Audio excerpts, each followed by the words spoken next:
संज्ञा संधि। प्रथम सूत्र सिद्धो वर्ण समाम्नायः। वर्णों का समुदाय अनादि काल से सिद्ध है। इन वर्णों के समूह को आज तक न किसी ने बनाया है और न कोई नष्ट ही कर सकते हैं।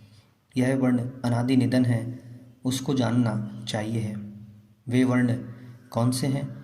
तो कुल 47 वर्ण होते हैं।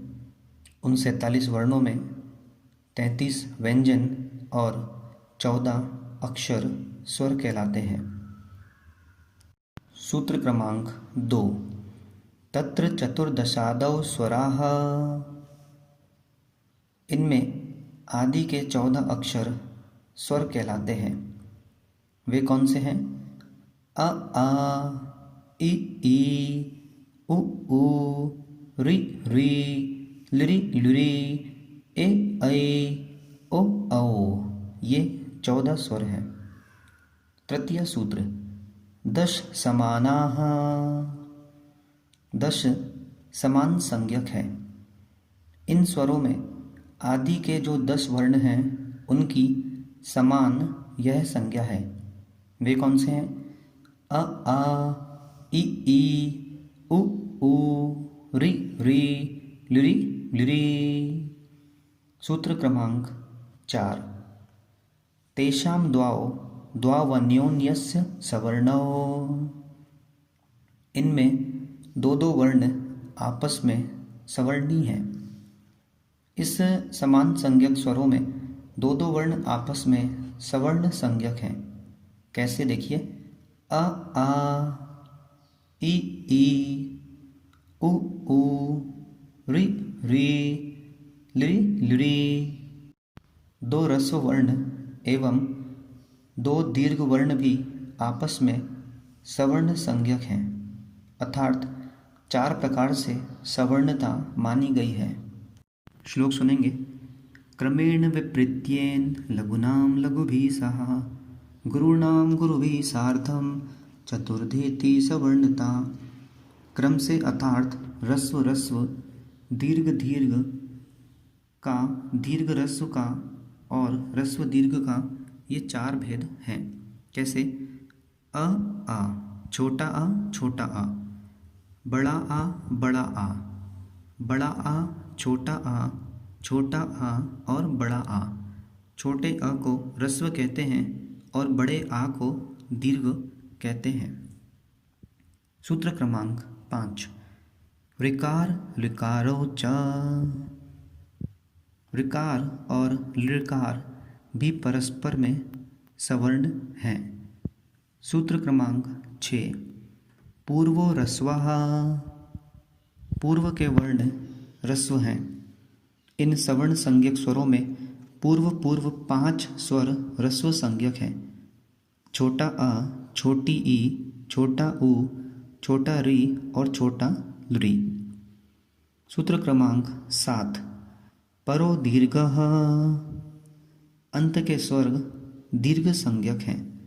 इन सवर्ण संज्ञक 10 स्वरों में अंत के 5 स्वर दीर्घ संज्ञक हैं। बड़ा आ, बड़ा ई, बड़ा ऊ, बड़ा री और बड़ा लृ। सूत्र क्रमांक 8 स्वरो वर्ण वर्जो नामी। अवर्ण को छोड़कर शेष स्वर नामी संज्ञक हैं। जो हमने 14 स्वर देखे उसमें से अवर्ण छोड़ दें, जैसे आ और आ, ये अवर्ण कहलाते हैं। इन्हें छोड़ें, बचे हुए जो 12 हैं उन 12 को नामी कहा जाता है। वे 12 कौन से? इ ई, उ ऊ, रि री, लिरि लुरि, ए ऐ, ओ औ। इस प्रकार एक बात और सुने। वर्ण के ग्रहण करने से सवर्ण का अर्थात दोनों स्वरों का ग्रहण हो जाता है और कार शब्द के ग्रहण करने से केवल एक स्वर का ही ग्रहण होता है। जैसे अवर्ण कहने से अ और आ दोनों ही आ गए, एवं अकार कहने से मात्र अ शब्द ही आता है। यह नियम सर्वत्र व्याकरण में समझना चाहिए है।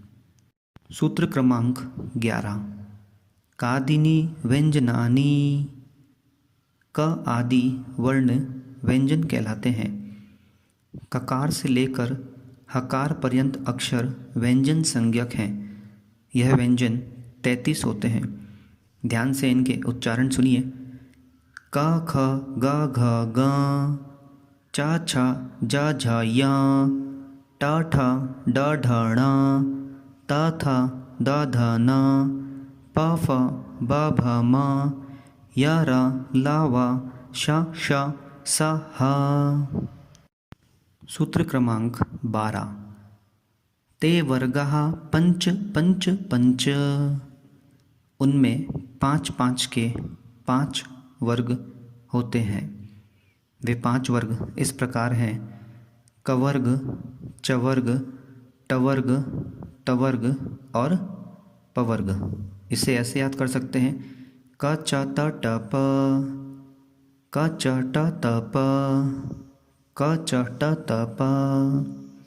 कवर्ग, चवर्ग, टवर्ग, तवर्ग और पवर्ग, यानी कि क ख ग घ ग ये कवर्ग, च छ ज झ य चवर्ग, ट ठ ड ढ ण टवर्ग, त थ द ध न तवर्ग, प फ ब भ म पवर्ग। यहाँ पर एक बार उच्चारण स्थान भी और समझ लीजिए। कवर्ग, मुंह में कंठ के पास जीभ टकराती है। चवर्ग, मुंह में तालू से जीभ टकराती है। टवर्ग, मुंह में मूर्धन के पास जीभ टकराती है। तवर्ग, मुंह में ऊपर दांतों की पंक्ति से जीभ टकराती है। पवर्ग, मुंह में दोनों होठों की सहायता से। जो शक्कर वाला शाह है यह तालू की सहायता से, इसे तालुव्य शाह कहा जाता है। जो षटकोण वाला शाह है जीभ के अग्रभाग को ऊपर मोड़कर, इसे मूर्धन शाह कहा जाता है।